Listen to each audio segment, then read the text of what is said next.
हर हर महादेव। मित्रों, हम सब जानते हैं कि जहां दूसरे धर्म में मृत्यु के बाद शव को दफनाया जाता है, वहीं हमारे हिंदू धर्म में मृत्यु के बाद शव को जलाने की परंपरा है। लेकिन दोस्तों, क्या आप जानते हैं कि हिंदू धर्म में नवजात शिशुओं को मृत्यु के बाद जलाने के बदले दफनाया जाता है? ऐसा क्यों किया जाता है, आज हम जानेंगे। इस परंपरा के बारे में जानेंगे जिसका वर्णन गरुड़ पुराण में किया गया है।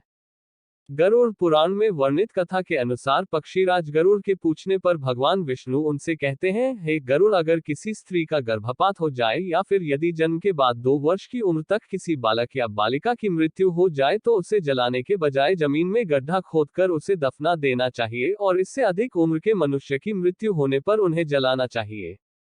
गरुड़ पुराण की माने कि वास्तव में जब मनुष्य जन्म लेता है तो वह 2 वर्ष की उम्र तक दुनियादारी और इस संसार की मोह माया से परे रहा है। ऐसी स्थिति में उसके शरीर में विराजमान आत्मा को उस शरीर को मोह नहीं होता है।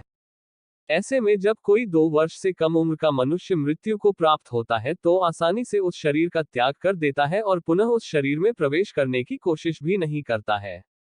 जबकि मनुष्य जैसे जैसे बड़ा होते जाता है और मोह माया में बंधते जाता है, ठीक वैसे वैसे शरीर में मौजूद आत्मा को उस शरीर से मोह होने लगता है और मृत्यु के बाद वे उस शरीर में तब तक दोबारा प्रवेश करने की कोशिश करते रहता है कि जब तक मृतक के शरीर को जला ना दिया जाए। अंतिम संस्कार मतलब दाह संस्कार शरीर से अलगाव का एक रूप है।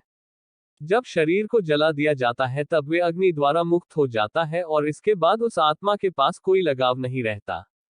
वास्तव में अग्नि को हिंदू धर्म में एक प्रवेश द्वार माना गया है, जिसके माध्यम से मृतक को जब जलाया जाता है तभी वे आध्यात्मिक दुनिया में प्रवेश कर पाता है। परंतु बच्चे जिन्होंने ज्यादा जीवन नहीं जिया है, उनकी आत्मा को अपने शरीर से कोई लगाव नहीं होता, इसलिए उनकी मृत्यु हो जाने पर जलाने के बजाय दफनाने का विधान है। इसके अलावा गरुड़ पुराण में ये भी बताया गया है कि शिशु के अलावा संत पुरुष और भिक्षुक को भी मृत्यु के बाद जलाने की वजह दफनाना चाहिए, क्योंकि ऐसा मनुष्य अपनी कठोर तपस्या और आध्यात्मिक प्रशिक्षण के बल पर अपने शरीर की सभी इंद्रियों पर नियंत्रित कर लेता है और पंच दोष यानी काम, क्रोध, लोभ, मोह, अहंकार पर विजय प्राप्त कर लेता है। ऐसे में उस शरीर में उपस्थित आत्मा को उस शरीर से कोई लगाव नहीं रह जाता है, और जब ऐसे मनुष्य की मृत्यु हो जाती है तो वह बिना किसी बाधा अपने शरीर को त्याग करके परमधाम को चले जाते हैं।